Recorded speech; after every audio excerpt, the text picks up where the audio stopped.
Students, how are you? I hope all of you fine. आज मैंने बहुत ही special video बनाया है ख़ास के उन स्टूडेंट्स के लिए जो 12th स्टैंडर्ड के स्टूडेंट्स हैं। उनका एक सब्जेक्ट है बिजनेस स्टडी। जो स्टेट बोर्ड्स के स्टूडेंट्स हैं उनके लिए भी बहुत इंपॉर्टेंट है, ख़ासकर उनके लिए। और जो सीबीएसई बैकग्राउंड के स्टूडेंट्स हैं, जो सीबीएसई के स्टूडेंट्स हैं, वो इसको देखें, क्योंकि ये सारे क्वेश्चंस अगर वो सॉल्व करते हैं तो वो अपना केस स्टडी ईजिली सॉल्व कर सकते हैं।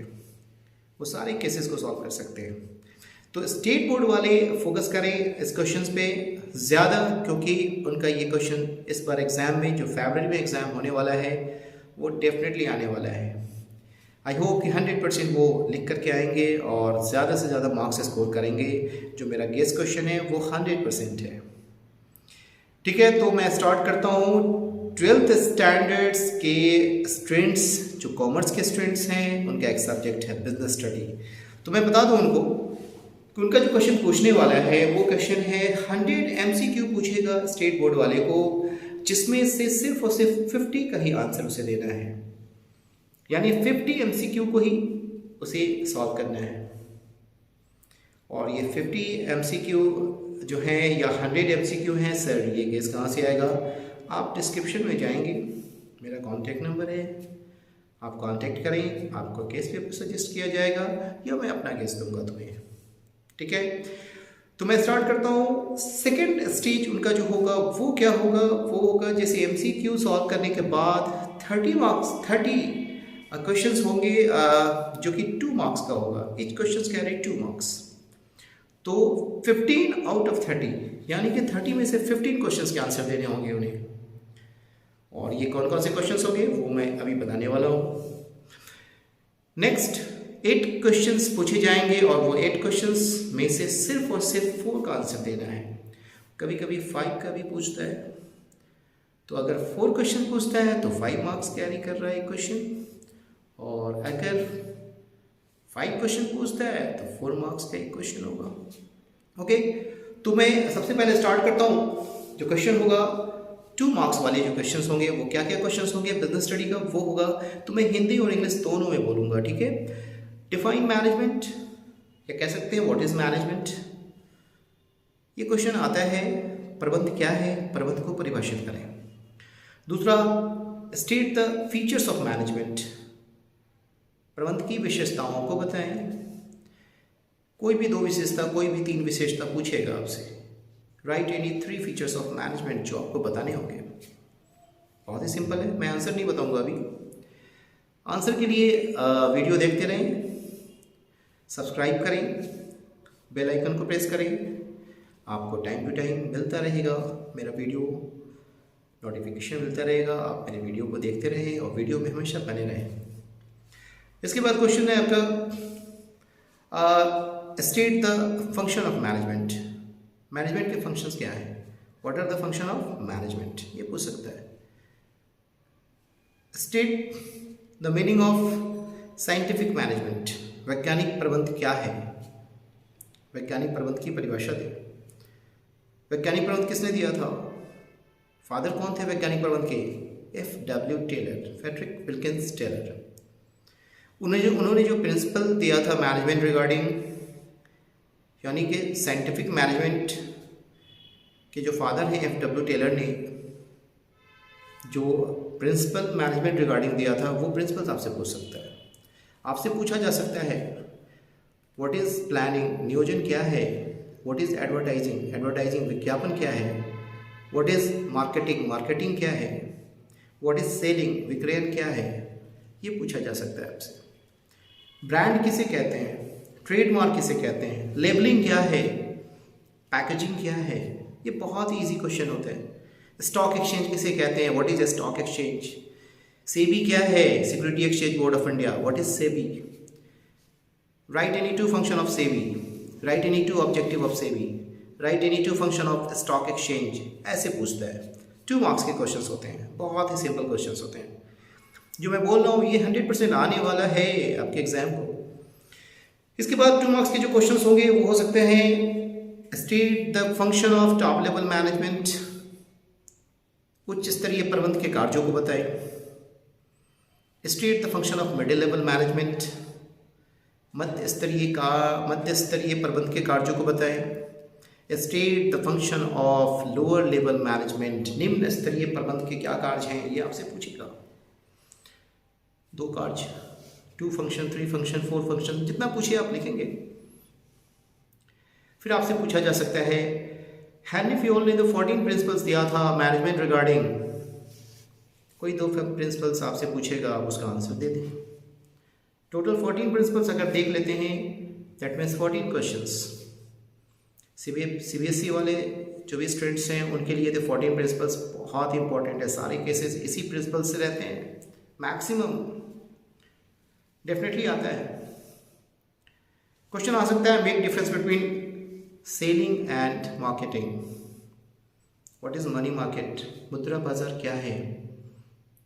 व्हाट इज कैपिटल मार्केट, पूंजी बाजार किसे कहते हैं। वित्तीय बाजार क्या है, व्हाट इज फाइनेंशियल मार्केट। ये सारे इंपॉर्टेंट क्वेश्चंस हैं, आपसे पूछा जा सकता है। प्राइमरी मार्केट, सेकेंडरी मार्केट, ये दोनों में डिस्टिंक्शन पूछ सकता है। शेयर्स, डिवेंचर्स, ये दोनों में डिस्टिंक्शन पूछा जा सकता है आपसे।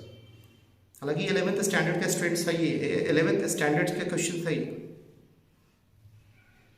जो क्वेश्चन मैंने बोला अभी, make difference between shares and debentures, लेकिन ये अकाउंटेंसी 12th का क्वेश्चन है और ये भी एसटीए में पूछ सकता है, मतलब बिजनेस स्टडी में, व्यवसायिक अध्ययन में।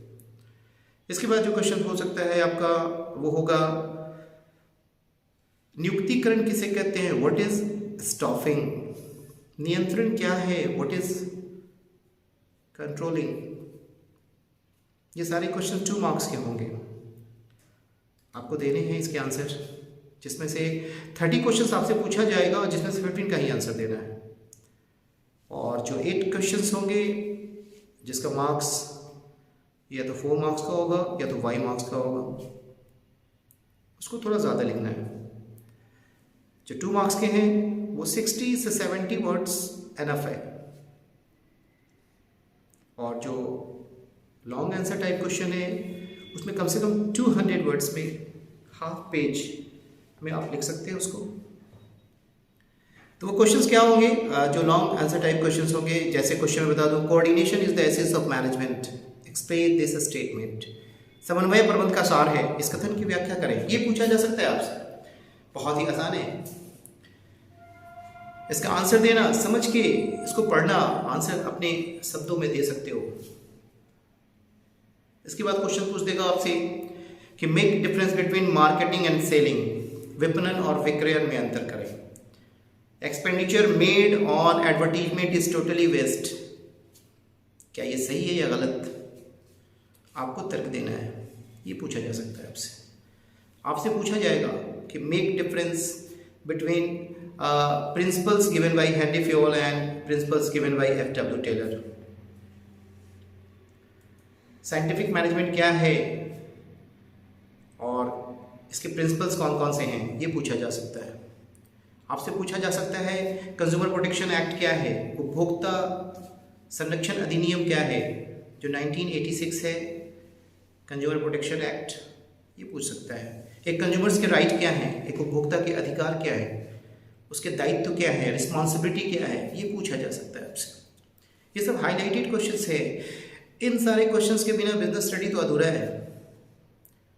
तो आप कहेंगे सर आप कैसे कह सकते हैं ये 100% एग्जाम में आने वाला है। डेफिनेटली आने वाला है। जब तुम मूवी देखते हो और उस मूवी में जब कोई सॉन्ग देख रहे हो तो देखोगे कोई एक्टर अगर डांस कर रहा है, वो एक्टर सलमान खान हो, अक्षय कुमार हो, कैटरीना कैफ हो, तो वो जो डांस करते हो तुम उसको देखते हो, न कि पीछे जो डांसर्स होते हैं उसको किसी ने नहीं देखा है। कोई देखता ही नहीं, मैं तो देखता ही नहीं हूँ, तुम भी नहीं देखते होगे, कोई नहीं देखता है।